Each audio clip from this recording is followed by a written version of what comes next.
Assalamualaikum warahmatullahi wabarakatuh. Selamat malam rekan-rekan mahasiswa sekalian. Kembali lagi berjumpa di video pembelajaran terkait dengan mata kuliah pengambilan keputusan manajerial ya. Untuk malam hari ini kita masuk ke pertemuan ke-12 ya. Pertemuan ke-12 kita membahas mengenai metode intuisi dalam proses pengambilan keputusan ya. Baik, langsung saja saya share screen ya untuk materi pada malam hari ini. Sebentar ya, ada share screen-nya.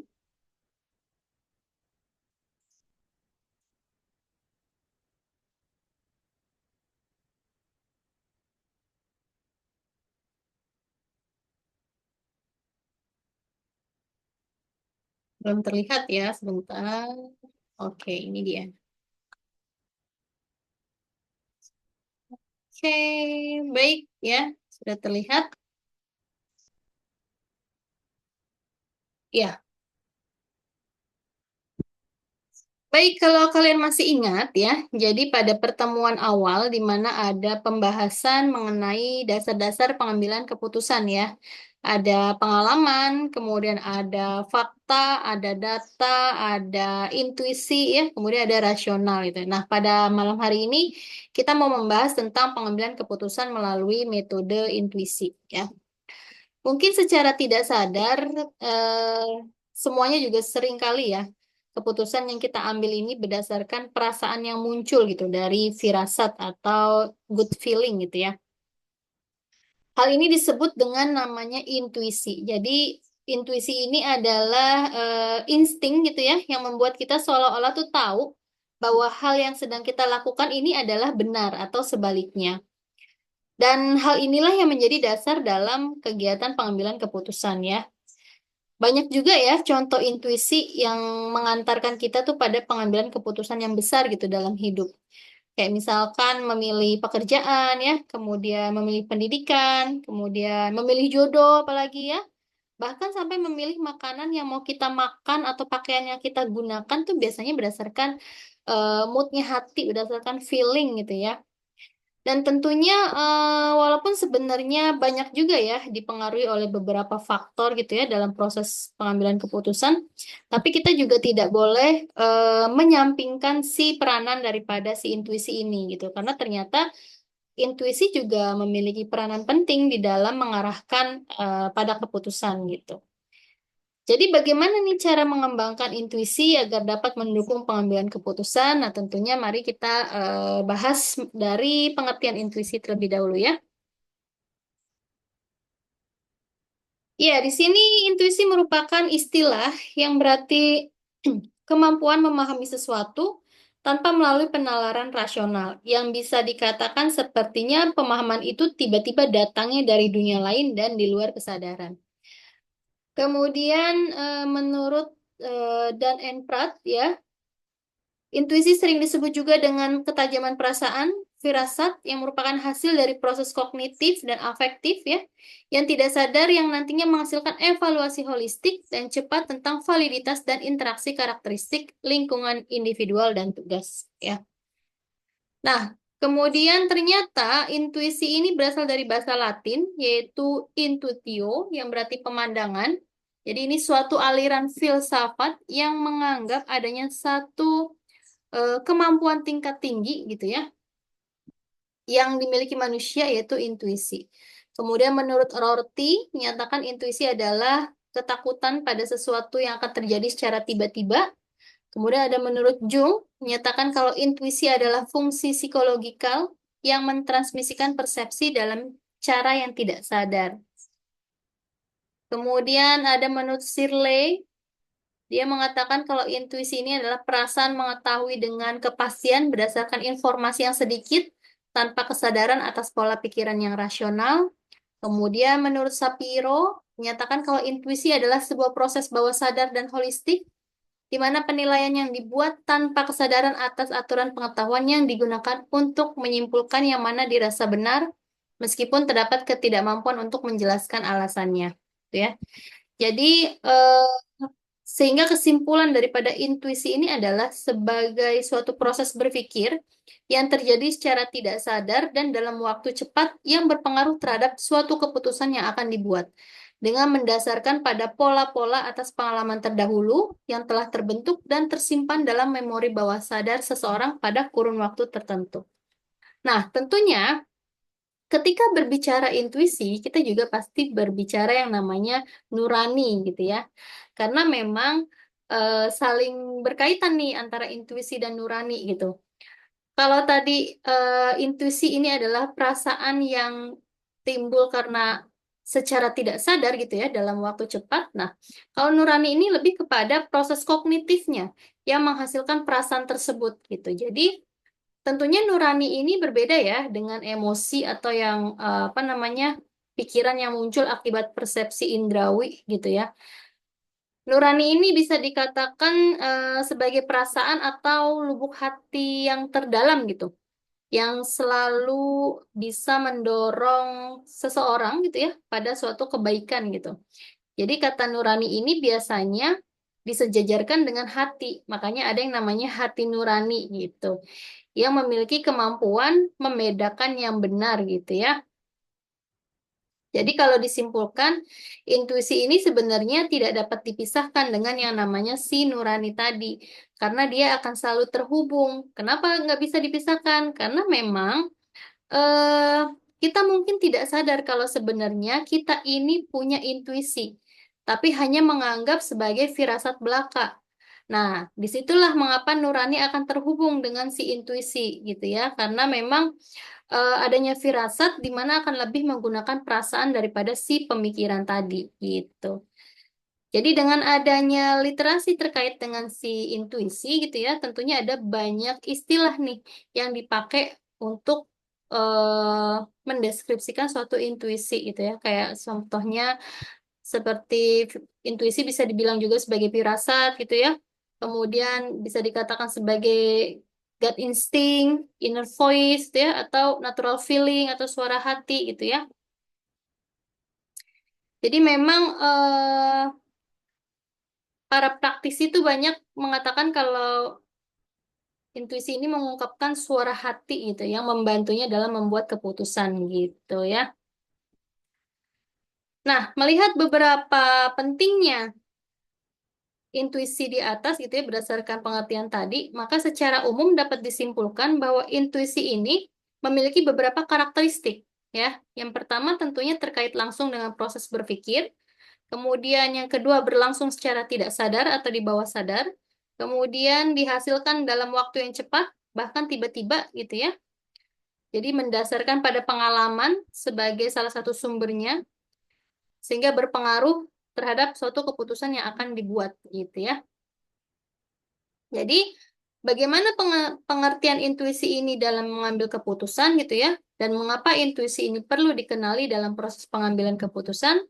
Karena pengambilan keputusan intuitif ini adalah suatu proses yang tidak sadar yang diciptakan dari dalam pengalaman yang tersaring gitu ya. Artinya, dalam hal ini biasanya sudah tidak lagi menggunakan yang namanya analisa rasional gitu. Lebih tepatnya karena ada faktor yang lebih dominan yaitu faktor emosional dan faktor perasaan tadi sehingga muncullah si intuisi tadi gitu ya. Nah, di sini menurut Heron dan kawan-kawan ada yang namanya gaya pengambilan keputusan intuitif ya. Jadi ini dengan mengandalkan perasaan, kesadaran emosional, fantasi, kadang-kadang bersifat impulsif dan cepat mengambil keputusan gitu. Nah, eh, biasanya kalau di dalam masyarakat maju seperti di negara Amerika, Inggris gitu ya, atau di negara maju lainnya, ini biasanya kurang menjunjung tinggi kegiatan intuisi gitu dalam proses pengambilan keputusan.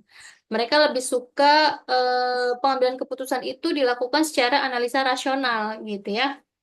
Tapi sebenarnya ada juga beberapa yang menggunakan intuitif ini sebagai supporting dalam pengambilan keputusan gitu. Karena kalau intuisi ini kan sebenarnya kenapa kurang kurang apa ya namanya? Kenapa kurang dipakai gitu ya? Ada ada yang memakai intuisi dalam proses pengambilan keputusan gitu. Cuman memang lebih seringnya orang mengambil keputusan berdasarkan analisa rasional gitu. Kenapa hal itu terjadi? Karena mungkin kalau rasional kan segala sesuatunya bisa dijelaskan gitu ya. Tapi kalau intuisi hanya berdasarkan perasaan, pengalaman itu kadang sulit gitu untuk menjelaskan kenapa kita bisa sampai ke dalam proses pengambilan keputusan tersebut gitu ya. Jadi makanya untuk negara-negara maju dia lebih sukanya yaitu melakukan identifikasi, analisa gitu ya. Jadi rasional, sistematis gitu ya.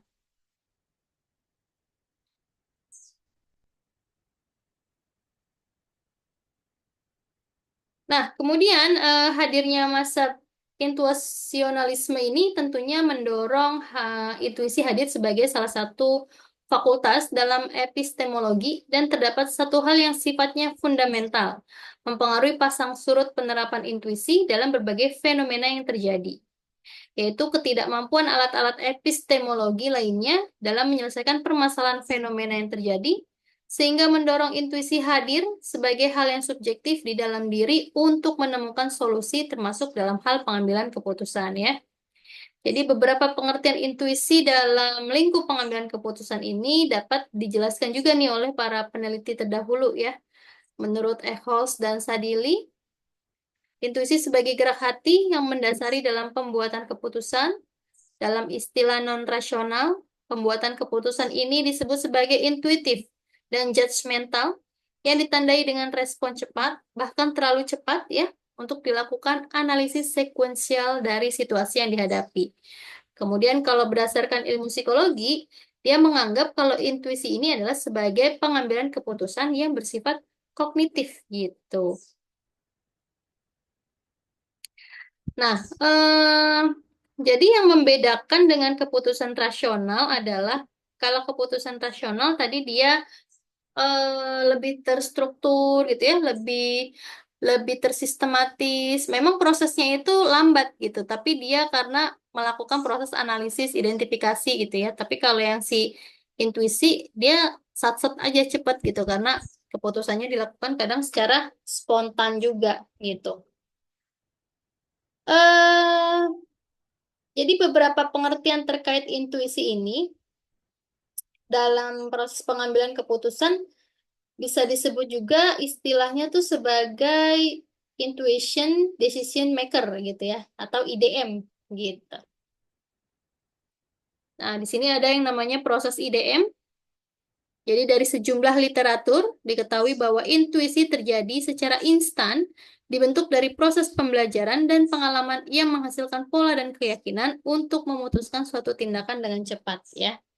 Jadi ini ada bagannya ya, di mana pola keyakinan yang telah terbentuk ini tentunya menjadi petunjuk daripada naluriah yang memang dibutuhkan dalam proses intuisi untuk memutuskan sebuah keputusan atau untuk bisa menyelesaikan suatu problem yang ada gitu ya. Nah, pengalaman-pengalaman yang dialami tentunya akan tersimpan di dalam bawah sadar, yang mana suatu ketika akan secara spontan, akan secara cepat gitu, dikeluarkan dalam sebuah keputusan yang memang membutuhkan kecepatan dan ketajaman kepekaan akibat daripada tekanan ya, tekanan yang terjadi gitu. Nah, jadi si intuisi ini melibatkan proses kognitif yang memang terjadi hampir secara instan gitu ya. Di mana sebenarnya seseorang ini mengenali polanya gitu dan sudah tidak asing lagi baginya. Karena kan berdasarkan pengalaman gitu ya, jam terbang gitu. Jadi mereka sudah terbiasa sebenarnya dalam proses pemecahan masalah maupun dalam implementasi gitu. Apalagi permasalahannya yang sudah sering terjadi gitu. Artinya sudah tahu lah, udah bisa membaca duduk perkaranya seperti apa dan kemudian solusinya nanti seperti apa. Jadi feel-nya tuh tepat gitu. Nah, ini ada skema alur terbentuknya intuisi ya. Jadi ada pembelajaran, ada pengalaman ya. Jadi sebenarnya intuisi itu bisa dikatakan sebagai kekuatan psikis ya. Kekuatan psikis yang mana orang seringkali tidak bisa menjelaskan gitu kenapa perasaan itu bisa muncul. Kenapa tiba-tiba kita mengambil keputusan tersebut hanya berdasarkan feeling aja gitu ya. Cuman ada juga intuisi yang bisa dijelaskan sebabnya gitu, karena ada proses yang namanya pembelajaran dan pengalaman yang berulang gitu. Artinya proses pembelajaran dan pengalaman yang berulang tadi ini bisa membuat pola pola dan keyakinan gitu. Sehingga pada merujuk proses pengambilan keputusan, kita melakukan tindakan yang berdasarkan pola dan keyakinan tadi gitu. Tentunya dengan memperhatikan kondisi lingkungan yang ada atau kondisi lingkungan sekitar gitu ya. Nah, di sini eh, terdapat teori-teori yang terkait dengan intuition decision maker ya. Yang pertama ada cognitive experiential self theory, kemudian ada recognition primary decision making theory, kemudian ada somatic marker hypothesis theory ya. Jadi apa sih teori-teori tersebut gitu ya? Nah, kalau si cognitive experiential self theory ini bisa dikatakan juga atau disebut juga sebagai dual process theory. Ini dikembangkan oleh Seymour Epstein gitu ya tahun 98. Jadi hal ini tuh mengandung arti kalau kompleksitas dalam perilakunya manusia itu sebagian karena dipengaruhi secara bersamaan oleh representasi dan pengolahan kognitif terkait dengan pengalaman tadi. Jadi sistem analisis rasional ini mengandung arti kan disengaja gitu ya. Disengaja, lambat, serta logis gitu. Sedangkan si intuisi ini dia mengandung arti cepat, otomatis, serta didorong secara emosional gitu. Jadi artinya ada kolaborasi dalam menentukan kompleksitas dalam perilaku manusia. Ada yang berdasarkan intuisi dan ada yang berdasarkan rasional gitu ya. Kemudian ada recognition primate decision making theory ya atau RPD gitu ya. Nah, kalau si model ini dia pengambilan keputusannya itu diasumsikan untuk menghasilkan tindakan gitu dengan membandingkan batasan yang ada di dalam suatu peristiwa atau suatu situasi gitu ya.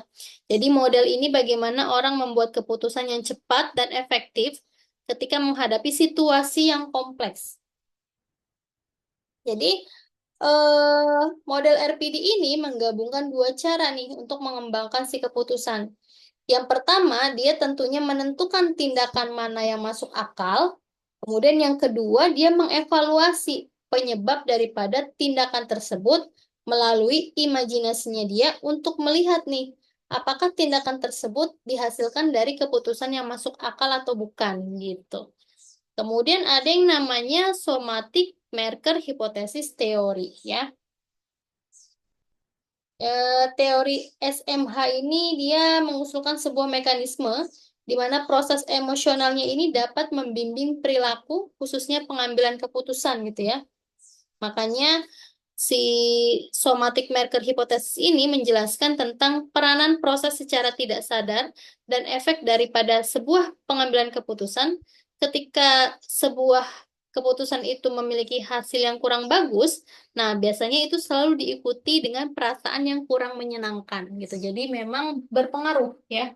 Ketika kita lagi bad mood ya, lagi good mood tentunya juga akan menghasilkan proses keputusan sesuai dengan kondisi hati yang sedang terjadi. Nah, karena si intuisi ini dia berlebih dominannya ke perasaan gitu ya daripada rasional, tentunya sebenarnya ada banyak ya permasalahan intuisi dalam pengambilan keputusan. Yang pertama tentu ada informasi yang cacat di situ ya. Jadi pengambilan keputusan intuisi ini akan merespon dengan cepat terhadap informasi yang tidak akurat, tidak memadai, tidak dapat diandalkan, atau tidak lengkap berdasarkan pola dari pengalaman sebelumnya. Kemudian ada bias emosional jangka pendek. Jadi keputusan para ahli sekalipun ini dipengaruhi oleh emosi yang tidak berhubungan selama pembuatan keputusan. Kemudian ada intuisi umumnya. Sorry, kurangnya pertimbangan alternatif. Ini berkaitan dengan pengenalan pola dan akan menunjukkan solusi yang telah bekerja dengan baik dengan pola yang dirasakan saat ini. Kemudian ada prasangka, ini terkait sama emosi, yang mana emosi ini membantu membentuk intuisi kita dan dapat memungkinkan pengalaman yang cacat juga kalau kita mengesampingkan fakta dan bukti yang masuk akal. Kemudian permasalahan berikutnya adalah kurangnya keterbukaan ya. Jadi setiap orang ini kan memiliki basis pengalaman yang berbeda-beda gitu, yang menyediakan platform untuk intuisinya mereka. Jadi mengingat bahwa intuisi seseorang ini tidak mudah dijelaskan, maka sulit juga untuk menggunakan intuisi dalam konteks pekerjaan yang sifatnya berkelompok ya. Nah, jadi sebenarnya ada beberapa keuntungan dan kelemahan nih daripada si penerapan IDM ini, Intuition Decision Maker gitu ya. Keuntungannya kalau kita menggunakan intuisi, artinya kan itu pengambilan keputusannya oleh satu pihak gitu ya, sehingga mudah untuk memutuskan. Kemudian keputusan intuitif ini biasanya lebih tepat untuk masalah-masalah yang bersifat kemanusiaan ya, karena kan dia mengandalkan perasaan gitu ya. Lebih empati dan simpatinya tuh lebih dimainkan di situ. Kemudian yang ketiga keuntungan lainnya adalah apabila orang mengambil keputusan dengan menggunakan intuisi, artinya orang tersebut adalah orang yang memiliki rasa yang tinggi gitu ya. Maka instingnya bagus gitu ya, sehingga kegiatan pengambilan keputusan juga akan dirasa lebih tepat gitu ya. Tapi ini juga butuh jam terbang juga ya. Artinya orang ini sudah melalui proses pembelajaran dan pengalaman hidup yang banyak gitu, makanya instingnya tajam gitu ya. Nah, tentunya juga ada apa tuh namanya kelemahannya juga ya.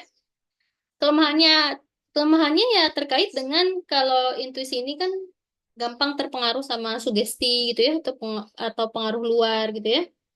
Kemudian juga bergantung pada kondisi kejiwaannya seseorang ya. Makanya kalau tadi kalau lagi bad mood tentunya akan mempengaruhi proses pengambilan keputusannya ya. Jadi yang harusnya bisa dilakukan dengan tepat ini malah jadi kesannya keputusan dilakukan secara sembarang gitu ya. Kemudian kalau menggunakan intuisi ini sebenarnya sulit untuk mengukur kebenarannya gitu ya, karena kan emang dilakukan serba cepat gitu ya, tanpa adanya perhitungan, tanpa adanya analisis, identifikasi gitu ya. Jadi memang kebenarannya itu sulit terukur gitu.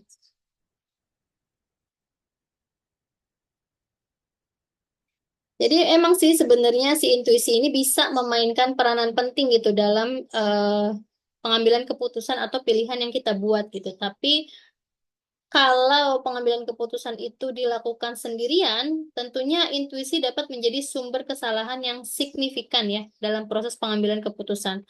Makanya kan dalam proses pengambilan keputusan ada 5 dasar tadi ya. Salah satunya si intuisi. Artinya tidak bisa, alangkah lebih baiknya memperhatikan faktor-faktor dasar pengambilan keputusan yang lain gitu ya, selain menggunakan insting tadi ya. Nah, tentunya si individu dengan intuisi yang kuat ini kan sebenarnya seringkali memiliki karakteristik yang unik gitu ya, yang membedakan mereka dari orang lain gitu ya. Karena biasanya kalau orang-orang yang punya insting kuat itu kepekaannya tinggi gitu terhadap si lingkungan gitu ya. Jadi mereka tuh dapat dengan mudah menangkap nuansa-nuansa yang sekiranya kayak terjadi perubahan mood orang lain gitu ya. Kemudian ada sesuatu dinamika yang terjadi dalam kelompok. Artinya punya kepekaan gitu, kepekaan tinggi dalam membaca situasi itu gitu. Kemudian kalau si eh, orang yang memiliki insting kuat juga dia kayaknya mampu ya membaca karakter orang lain gitu ya. Karena sebenarnya ini ada ilmunya juga sih membaca karakter orang gitu. Kalau kuliah di psikologis klinis gitu ya, nih diajarin nih ilmunya nih. Gimana caranya membaca karakter orang ya, lewat tulisan, lewat tanda tangan, lewat gaya mimik wajah gitu ya. Nah, itu juga bisa tuh dipelajari. Nah, biasanya orang-orang dengan intuisi yang tinggi ini juga punya kreativitas yang tinggi gitu ya. Karena intuisi ini sering dikaitkan dengan kreativitas juga gitu. Karena orang dengan insting yang kuat itu biasanya cenderung mempunyai ide-ide yang inovatif gitu, yang selalu memberikan solusi kreatif untuk berbagai macam masalah gitu ya. Jadi memang mereka ini bisa menghubungkan konsep-konsep yang tidak berhubungan, tapi melihat pola-pola yang tidak terlihat oleh orang lain gitu. Dan biasanya lebih mendengarkan suara hati juga kalau orang yang memiliki insting yang kuat. Terus punya empati yang kuat juga kalau dia orang dengan insting yang tajam gitu ya. Jadi mereka ini dapat dengan mudah menempatkan diri mereka dalam posisi orang lain gitu. Dan mereka tuh biasanya lebih kayak memahami perasaan orang lain gitu loh. Jadi itu adalah kurang lebih ciri-ciri orang yang punya insting kuat gitu ya. Nah, sebenarnya bisa nggak sih intuisi itu dilatih gitu ya, diasah gitu ya supaya tajam gitu. Sebenarnya bisa-bisa aja ya. Karena kan balik lagi tadi berdasarkan pembelajaran, berdasarkan pengalaman gitu ya. Karena kan biasanya eh, pengalaman yang sudah kita lakukan gitu ya, apalagi pengalaman yang negatif gitu ya, itu pasti traumanya bukan main, terekam di dalam memori otak gitu kan. Jadi itu juga bisa sebagai pendorong juga tuh, pendorong tindakan kita untuk tidak melakukan hal itu lagi gitu, karena kita bakalan ada punya feeling bakalan akan kejadian seperti itu lagi gitu kan, takutnya gitu. Jadi emang sebenarnya bisa diasah juga selain tadi dengan melalui pembelajaran yang cukup panjang, pengalaman yang ibaratnya jam terbangnya sudah tinggi, mengalami menghadapi proses permasalahan baik buruk, apa namanya, susah senang pahit manis kehidupan gitu ya. Artinya kan pasti dia punya punya cara tersendiri gitu untuk mencari solusi terhadap suatu permasalahan. Biasanya instingnya tuh dipakai di situ ya. Karena adanya pengalaman yang terekam di otak, pembelajaran yang terekam di memori itu ya. Nah, itu sebagai supporting juga. Nah, kemudian cara mengasah intuisi juga bisa dilakukan dengan mempraktekkan first principle thinking gitu ya.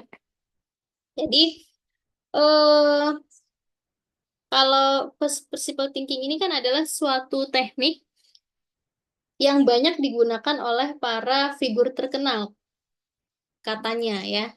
Kayak contohnya berdasarkan yang saya baca gitu ya, Elon Musk juga menggunakan si first principle thinking ini gitu. Jadi teknik berpikirnya ini praktek berpikir yang secara aktif menanyakan setiap asumsi yang kita miliki.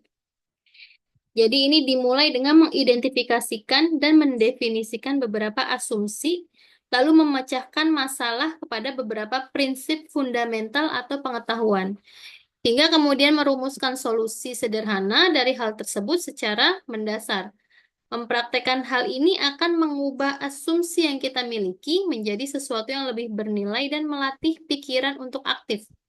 Jadi hal inilah yang akan mendorong kemampuan dalam pengambilan keputusan dengan melibatkan si intuisi tadi, ya. Jadi memang eh, kalau kita memiliki intuisi yang baik, itu kan sebenarnya kita ini tipikal orang yang overthinking juga ya. Jadi artinya ketika ingin mengambil pilihan dalam proses pengambilan keputusan itu biasanya banyak asumsi-asumsi masuk di kepala gitu ya. Dan ini kan sebenarnya sebagai pendorong juga nih, pendorong untuk membangkitkan eh, nurani, untuk membangkitkan tindakan yang mesti kita lakukan tuh seperti apa gitu ya. Nah, karena banyaknya asumsi-asumsi tadi gitu ya, makanya praktek first principle thinking ini dia mulai mengidentifikasi dan mendefinisikan beberapa asumsi tadi. Jadi dia bisa memilih tuh, mempraktekkan gitu ya, dengan mengubah asumsi yang kita miliki menjadi sesuatu yang lebih bernilai, lebih aktif, yaitu berupa tindakan yang nyata gitu. Kemudian Yang kedua, bisa juga mempraktekkan mindful dan terbuka dengan wawasan ya. Jadi, intuisi ini kan diperoleh melalui proses berpikir yang secara tidak sadar gitu ya, yang mana diarahkan oleh data-data dari pengalaman masa lalunya, yang sebenarnya itu adalah bagian daripada mereaksikan emosi dan perasaan untuk diarahkan pada perilaku atau keputusan yang benar gitu. Makanya tadi intuisi berkaitan dengan si naluri. Karena naluri yang muncul ini tiba-tiba yang muncul tiba-tiba ini sebenarnya juga berasal dari pengetahuan yang tidak sadar kita miliki gitu. Jadi melalui intuisi ini kita dapat memperoleh pemahaman dan sejumlah pengetahuan yang secara tidak sengaja tersimpan di dalam memori tadi ya. Jadi eh, oleh karena itu untuk mengembangkan intuisi kita perlu secara sadar dan terbuka akan berbagai wawasan pengetahuan gitu ya. Karena wawasan-wawasan tersebut kemudian akan tersimpan dan berpotensi suatu suatu saat itu akan mengarahkan pada keputusan di masa yang akan datang gitu. Jadi memang berpikir secara intuisi pada beberapa studi ini memang dapat memberikan manfaat dalam pengambilan keputusan ya. Jadi itu mungkin eh, terkait dengan materi untuk malam hari ini ya, intuisi. Sebenarnya untuk pembahasan lebih detail terkait intuisi ini berkaitan sama ilmu psikologi ya, gitu. Karena kalau di kita manajemen kan hanya mengambil apa tuh namanya, hanya mengambil dasarnya aja sebagai supporting dalam proses pengambilan keputusan gitu. Cuman kalau di psikologi itu pasti detail banget membahas tentang si intuisi ini gitu ya, bagaimana intuisi bisa tercipta gitu ya, bagaimana membentuk intuisi sampai dengan bagaimana caranya kita bisa mengasah si intuisi tersebut menjadi suatu insting yang tajam gitu ya. Baik, seperti biasa ya, perkuliahan ini akan dilanjutkan di forum diskusi ya. Nanti kalau misalkan ada tugas, mungkin nanti akan saya share di forum tugas ya. Baik, saya stop share dulu. Oke, nanti kalau ada pertanyaan terkait dengan materi pada malam hari ini, kita bisa lanjutkan di forum diskusi ya. Sebentar. Oke. Kalau anak pagi sih tadi ada tugas ya terkait dengan mata kuliah hari ini, intuisi. Cuma nanti coba saya atur dulu tugasnya apakah perlu sama atau ada perbedaan ya. Oke, mungkin itu ya terkait dengan materi pada malam hari ini, metode intuisi dalam decision maker ya. Kita lanjutkan di forum diskusi ya pada malam hari ini. Selamat menyimak video, kemudian selamat eh, melanjutkan di forum diskusi. Terima kasih untuk atensinya. Selamat malam. Assalamualaikum warahmatullahi wabarakatuh. Terima kasih.